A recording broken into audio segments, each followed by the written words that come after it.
What's worst is that you're trying to wriggle out of it. However, kindly read this and show it to the others. It's just for your information. He took Lebyadkin's anonymous letter to Limp from his pocket and handed it to Laputin. He read it, was visibly surprised, and pensively handed it to the next man. The letter quickly made the circle. "Is it really Lebyadkin's handwriting?" remarked Shigalov. "Yes, it's his," Laputin and Tolkachenko, that is, the knower of the people, declared.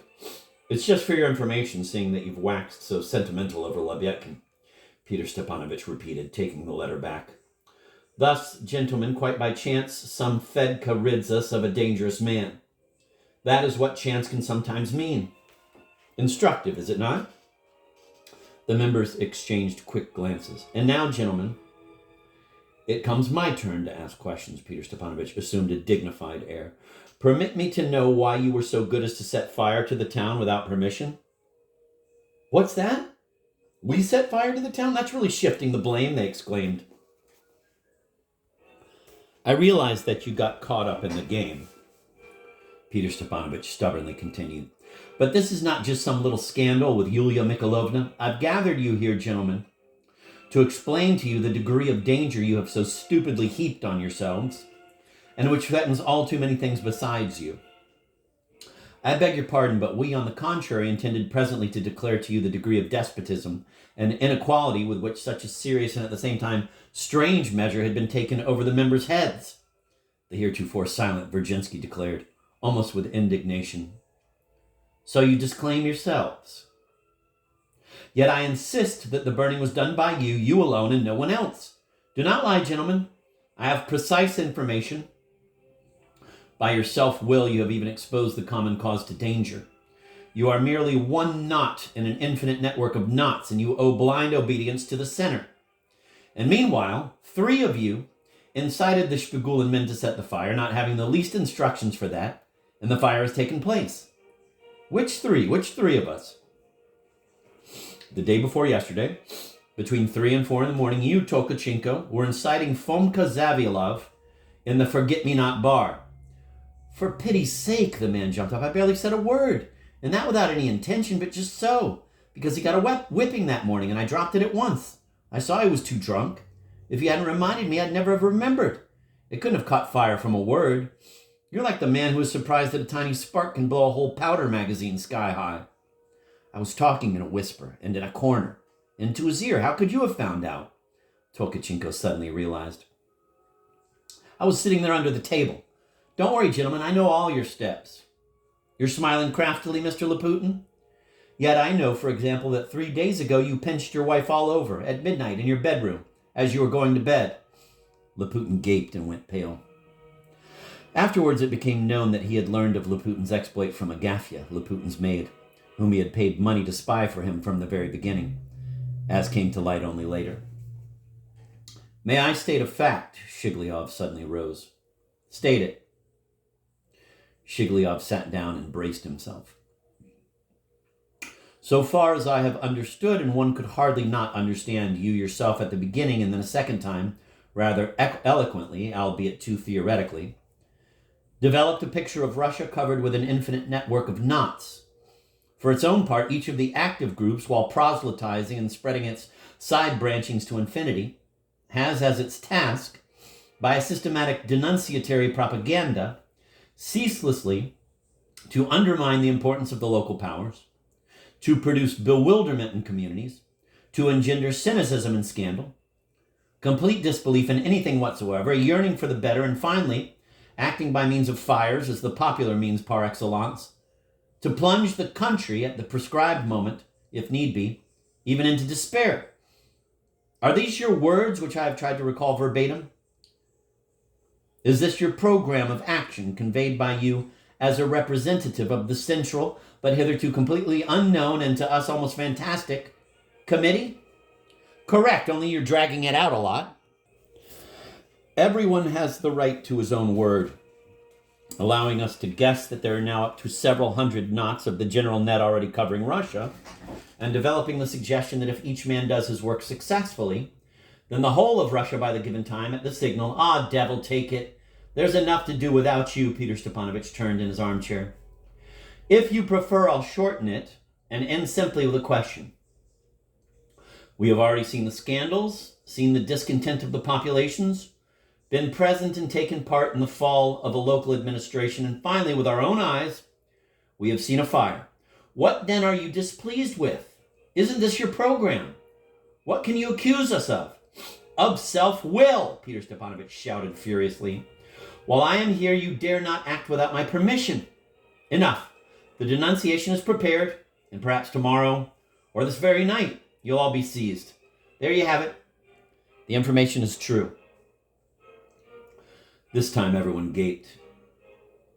You'll be seized not only as insiders to arson, but as a fivesome.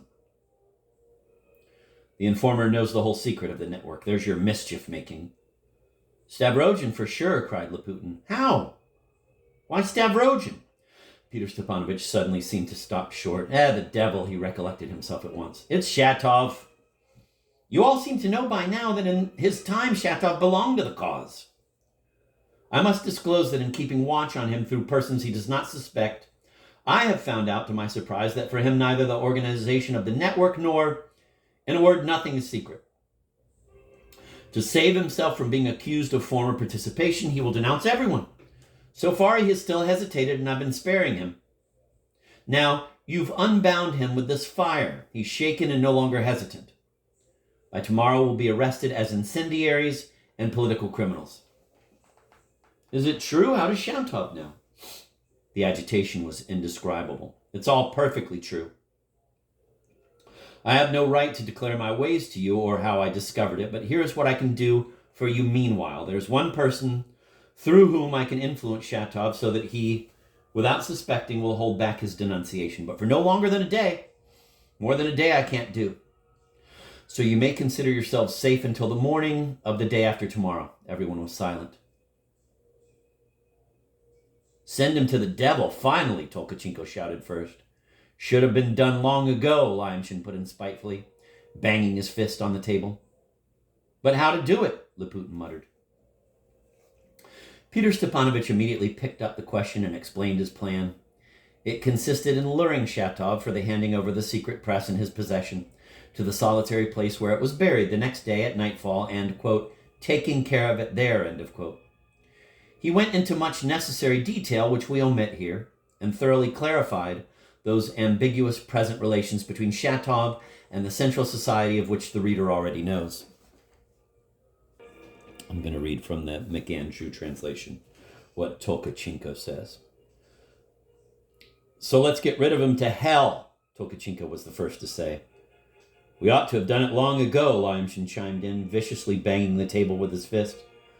But how are we going to do it, Laputin mumbled. Peter immediately pounced on that question and offered his plan of action. It consisted of luring Shatov to the place where the secret printing press that had been entrusted to him was buried under the pretext that the organization wanted to turn it over to someone else. They could set a date, quote, in the evening, end of quote, Peter suggested, quote, and once he's there, he could be dealt with, end of quote. He then went into many businesslike details that we shall skip here and explained Shatov's present ambiguous relations with the movement, which I have mentioned earlier in my narrative. That's all very well, Laputin said hesitatingly. But since it's another adventure in the same style, well, it may set people's imaginations working. No doubt about that, Peter confirmed. But there's a way to allay all suspicion. And in great detail, he told them about Kirilov's intention to shoot himself and of his promise to wait for a signal from the movement before he went through with it, and also to leave a note behind him in which he would take upon himself anything that Peter dictated to him, all of which we know already. His firm wish to end his life, which is of a philosophical nature and is, in my opinion, plain crazy, became known over there, Peter explained. They don't allow a loose hair or a speck of dust to go overlooked. They channel everything into the service of the cause. Satisfied that they could rely on his intention and realizing that the cause could benefit from it, they sent him the price of a ticket home. For some reason, he decided he absolutely had to die in Russia, asking him to do an errand, which he did, and also making him promise not to kill himself before he was told to go ahead. He promised. Please note that he has certain special connections with the movement upon which, however, I'm not free to elaborate. Tomorrow, after Shatov is done away with, I'll dictate a note to Kirilov that will say it was he who killed Shatov. That will sound very plausible because they used to be friends and went to America together, where indeed they quarreled. All that will be in the note. As a matter of fact, it occurs to me that, circumstances permitting, I might be able to dictate other things to Kirilov about those subversive leaflets, for instance. Maybe even about the fire, but I'll have to think that over. In any case, don't worry too much. He has no conventional prejudices. I think he'll sign anything. Some were skeptical. The story seemed too fantastic, but they had all heard strange things about Kirilov, and Laputin more than any of them. But what if he changes his mind, Shigalov said. Being mad, he's bound to be unreliable. Don't worry, he won't change his mind, Peter said cuttingly. According to the terms of our agreement, we must warn him 24 hours in advance. That's today, so I suggest that Laputin come with me to Kirilov's place and find out for himself whether I've told you the truth or not, and then come back here and report to you. But do as you please, he suddenly said with infinite irritation, as if it had just occurred to him that he was honoring these non-entities too much and making too much fuss over them. If you don't wish to go through with it, then all our connections are severed because of your insubordination, and you may consider yourselves on your own. But remember, in that case, besides the Shatov trouble, you'll have to face another small inconvenience of which you were emphatically warned upon joining the movement. As to me, gentlemen, believe me, I'm not at all afraid of you. And don't think that I'm that irrevocably tied to you. But it's up to you, after all. No, I think we'll go through with it. There's no other way out, Tolkachenko muttered. And if Laputin comes back and confirms what you've just told us about Kirilov, I am against it. I protest most strongly against this murderous resolution. Everything in me revolts against it, Virginsky declared, getting up. But what? Peter asked him. What do you mean, but what? Why, you said but, so I'm waiting. I don't believe I said but. I only wanted to say that if it's decided, then... Then? Virginsky fell silent. Then Urkel suddenly decided to open his mouth. I believe that in general we may disregard the consideration of personal survival, he said. But if the threat to our persons jeopardizes the safety of the movement, we have a duty to protect them by every means at our disposal and may not disregard the danger. He became entangled in his words, blushed, and fell silent. Urkel had spoken up so unexpectedly that, preoccupied though they were, each with his own worries, they all stared at him, surprised to find that he too could speak. I am for our common cause, Virginsky suddenly declared. Everyone rose. It was decided that the final arrangements would be made by noon the next day and that they would communicate with each other, but without holding another general meeting. They were told the place where the printing press was buried, and each was given his special assignment. Then Peter and Laputin left immediately to go and see Kirilov. They were all convinced that Shatov was about to inform on them and that Peter Verkovensky was using them as mere pawns. So they all knew that they would be at the appointed place the following night and that Shatov was doomed. They felt like so many flies caught in the web of some huge spider. They were furious but trembled with fear. Peter had obviously rubbed them the wrong way. Everything could have been worked out more smoothly and easily if he had tried to make the reality appear a little less sordid.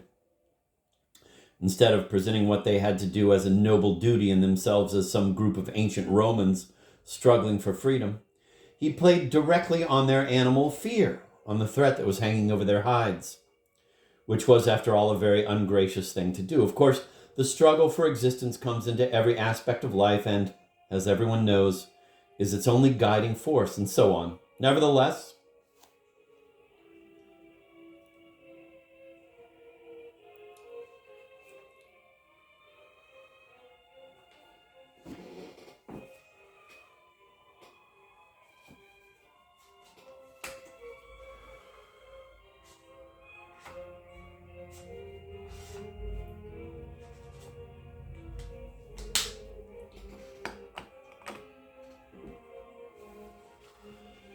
I'm going to reread that little pair. You know what? I'm going to read it in the other one.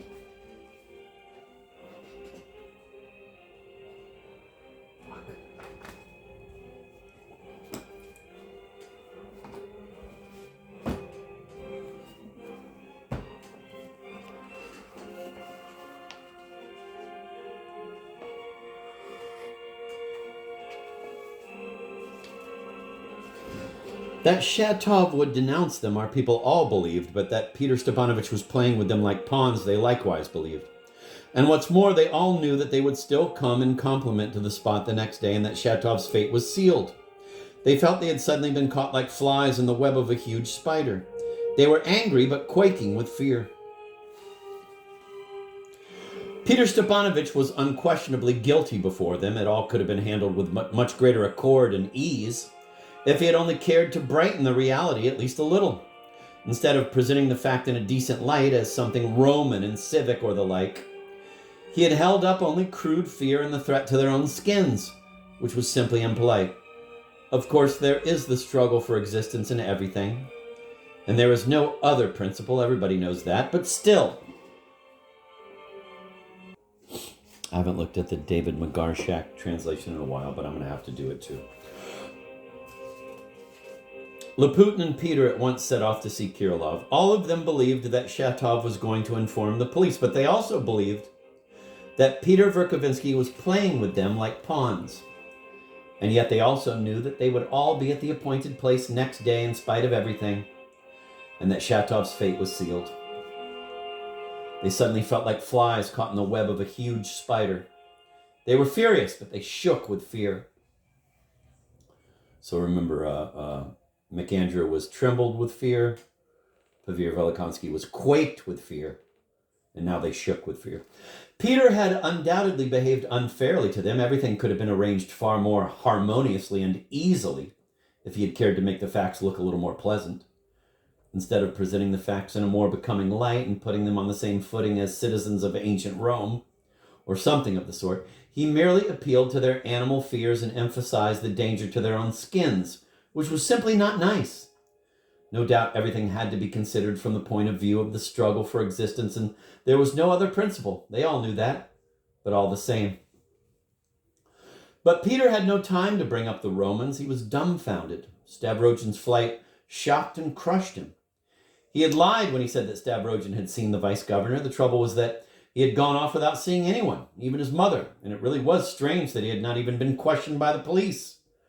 Afterwards, the authorities were called to account for it. Peter had spent a whole day making inquiries, but so far he had discovered nothing, and had never been so worried. And how could he be expected to give up Stavrogin all at once like that? That was why he could not be very tender with the members of the group of five. Besides, they had forced him to act quickly. He had already decided to run after Stavrogin, but Shatov kept him back. He had to make absolutely sure of the loyalty of the group of five in case anything happened. Can't give it up, it may come in useful one day. So I suppose he must have argued. As for Shatov, he was absolutely convinced that he would inform the police. He had told them a lie about having actually seen Shatov's letter of denunciation to the police. He had never seen it or heard of it. But he was as sure of it as that twice two makes four. It seemed to him that what had happened, the death of Liza, the death of Mary, was bound to influence Shatov, and that he would make up his mind now. Who knows? Perhaps he had a good reason for thinking like that.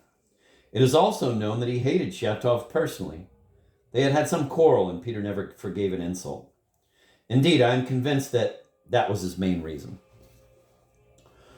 We have narrow brick pavements in our town, and in some streets they are made of wooden planks. Peter was striding along in the middle of the pavement, occupying it entirely and paying no attention to Laputin, who had no room to walk beside him and had either to run a step behind him or, if he wanted to speak to him, run off into the muddy road.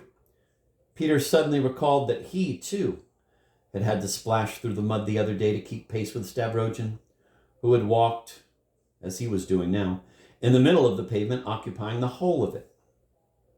He remembered the whole scene and nearly choked with rage. But Laputin, too, was choking with resentment. Peter might treat the others as he liked, but how dare he treat him like that?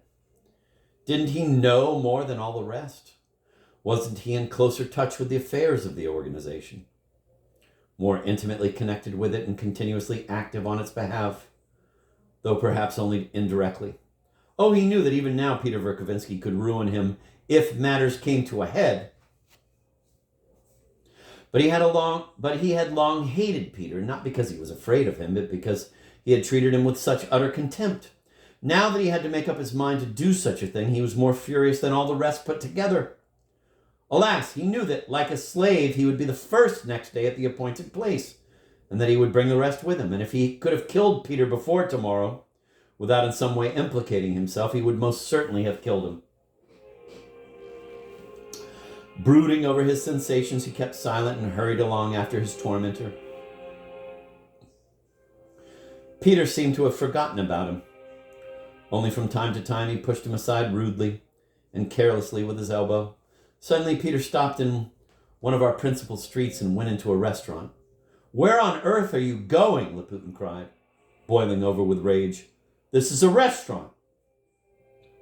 I want a beefsteak." "But good Lord, this restaurant is always full of people." "What about it?" "But we shall be late. It's 10 o'clock. "We can't be too late there." "But I shall be late. They are expecting me back." "Let them, only you'd be stupid to go back to them. With all this business of yours. I've had no dinner. And the later we go to Kirilov's, the surer we are to find him." Peter took a private room. Laputin sat down in an easy chair away from the table, looking angry and resentful, and watched him eating. Half an hour and more passed. Peter was in no hurry, ate with an appetite, rang for the waiter, asked for a different kind of mustard, then for beer, and still never uttered a word. He was absorbed in thought. He could do two things at once, eat with relish and ponder deeply. Laputin began to loathe him so much that he could not take his eyes off of him. It was like an attack of madness.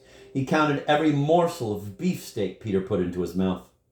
He loathed him for the way he opened it, for the way he chewed, for the way he smacked his lips over the fatter morsels. He loathed the steak itself. At last everything began to swim before his eyes. He felt a little giddy. Hot and cold flushes ran up and down his spine. I'm now going to read the Andrew R. McAndrew translation from, what is it, from 61? The last one was from 52, I think. Anyway, I love this scene in the restaurant, and I just have to drink it in. Deep in these reflections, he said nothing and just trotted along behind his tormentor. Peter himself seemed to have forgotten about Laputin and only nudged him offhandedly out of his way with his elbow from time to time when he came level with him. Suddenly, in the middle of our most populous street, Peter stopped and entered a restaurant. "Where are you going?" Laputin cried out furiously. "This is a restaurant, you know. I feel like having a good steak. But this place is always full." "So what? But we'll be late. It's 10 already." "It's impossible to get there late enough." "But I'll be late. They're expecting me back." "Let them wait. Only it would be stupid of you to go back to them anyway. As for me, I missed my dinner wasting all that time with you. And the later we get to Kirilov's, the surer we'll be of finding him home." Peter ordered his meal served in a private booth. Laputin, angry and resentful, sat in an armchair in a corner of the booth and watched him eat. More than half an hour later, Peter was still at it. He seemed to be in no hurry, ate with great appetite, rang for the waiter and asked for a different kind of mustard, then rang again to order some beer. Not once did he say a word to Laputin. He seemed to be thinking very hard about something, and one seldom sees a man do two things at the same time so thoroughly, think so hard and eat with such zest. Laputin worked himself up to such a pitch of hatred that he couldn't take his eyes off of Peter. It was something akin to a fit of hatred. He counted the bits of steak Peter dispatched down his gullet, loathing him for the way he opened his mouth, for the way he chewed, for the way he smacked his lips over the tastier morsels. His hatred extended even to the steak itself. Finally, everything began to disintegrate and merge before his eyes. His head began to spin, and waves, alternately burning and icy, ran up and down his spine.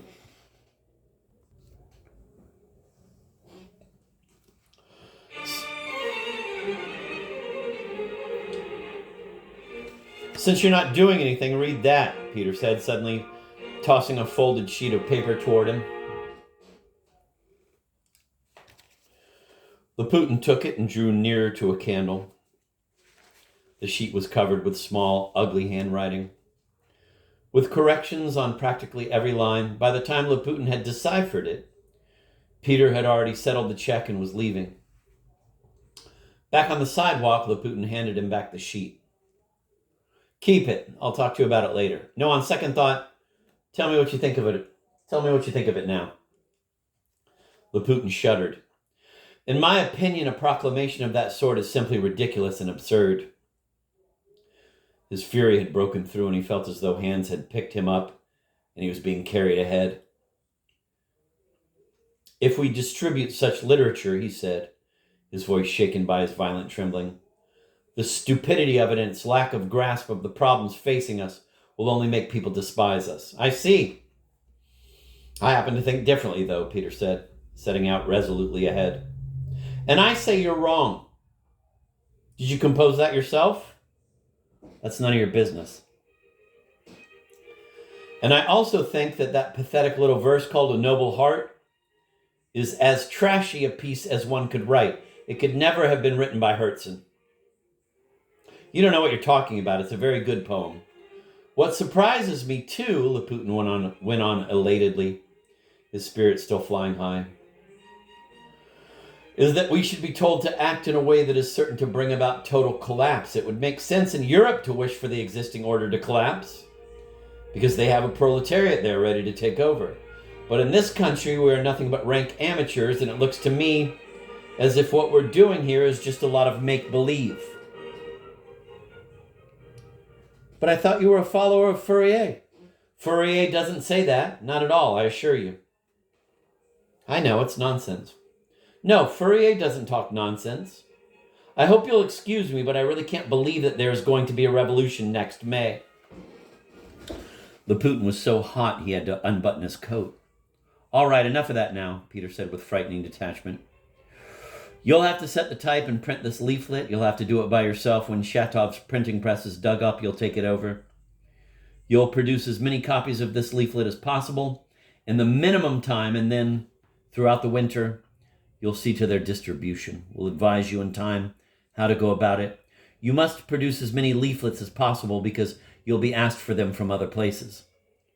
No, please leave me out of it. I can't take upon myself I refuse. Nevertheless, you'd better take it on. I'm acting on the orders of the Central Committee, and you must obey. But I say that those Central Committees abroad have forgotten what Russia is actually like. They have lost contact with reality. They're simply raving. I even suspect that there aren't many hundreds of fives throughout Russia, that indeed we are the only five in existence, and that there has never been a network. He finally stopped, quite out of breath. That only makes you all the more contemptible for having followed us without believing in our cause. Just as you're running after me now like a mangy dog. You're wrong. I don't have to follow you. We have a perfect right to leave you and form a new independent movement. Idiot! Peter suddenly roared, his eyes flashing threateningly. For a while they stood facing each other.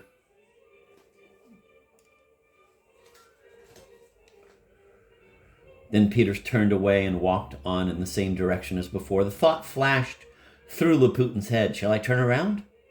If I don't do it now, I'll never do it. This thought was uppermost in his mind while he was taking 10 hesitating steps after Peter. But then at the 11th step, a new, desperate notion occurred to him, and he didn't turn around.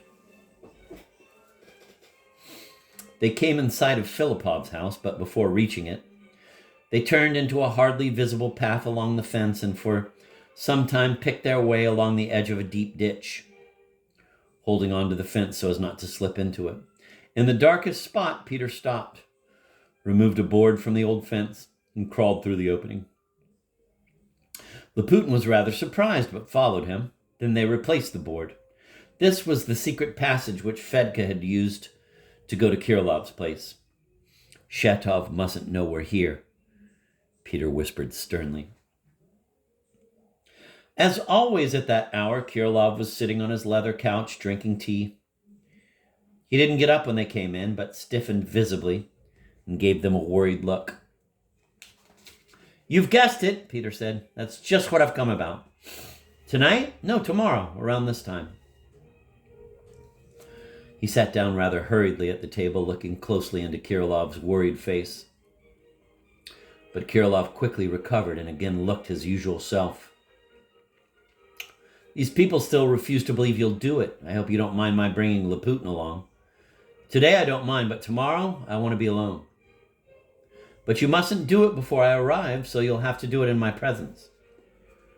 I wouldn't want to do it while you're here. Do you remember? You've promised to write anything I dictate to you and sign it. I don't care, and now, will you be long?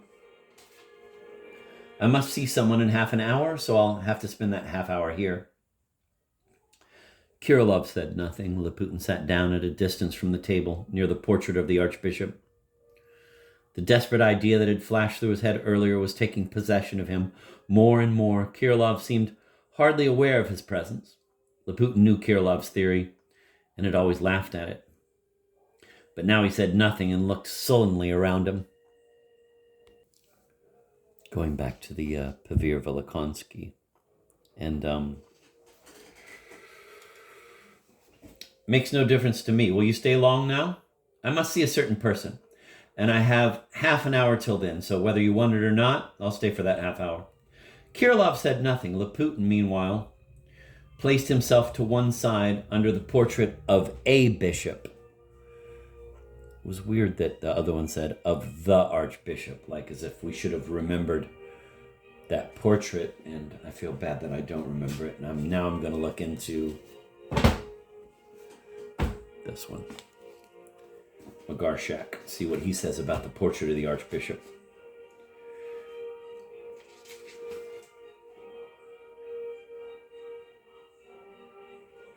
Kirilov said nothing.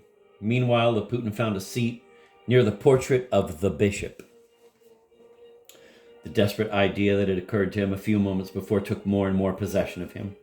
Kirilov hardly noticed him. Laputin had heard about Kirilov's theory before and always laughed at him, but now he was silent and looked gloomily around him. I'd like some tea if you don't mind. Peter moved closer to the table. I've just had a beefsteak and I counted on being in time for tea at your place. Help yourself to some.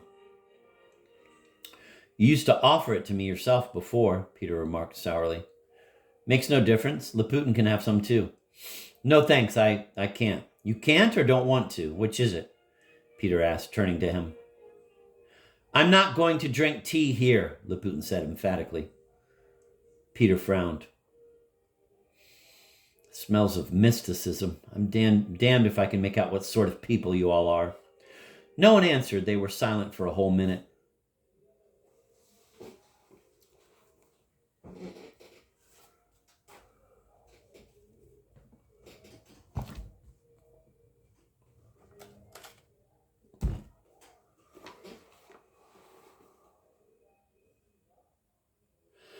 But one thing I do know, he suddenly added sharply, that no prejudices will stop each of us from doing his duty. Has Stavrogin gone? Asked Kirilov. Yes. He's done well. Peter's eyes flashed, but he restrained himself. I don't care what you think so long as every one of you keeps his word. I shall keep mine. As a matter of fact, I always knew that you would do your duty like an independent and progressive man. You're funny. Maybe. I'm very glad if I amuse you. I'm always glad to please people. You're very anxious I should shoot myself, and you're afraid I might suddenly decide not to. Well, you see, it was your idea to carry out your plan when it should suit us.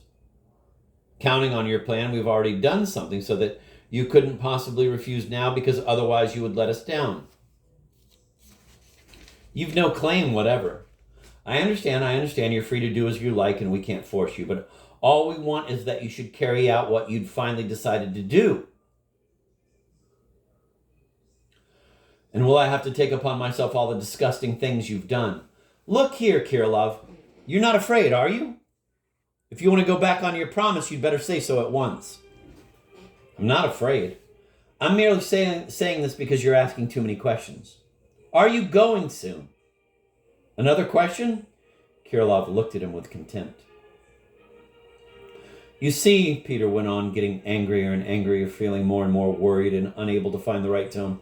You want me to go, so that you should be left alone and be able to concentrate. But all that is a dangerous sign in you. And you above all. You want to think a lot. In my opinion, it would be much better not to think at all. But just carry on. You really worry me.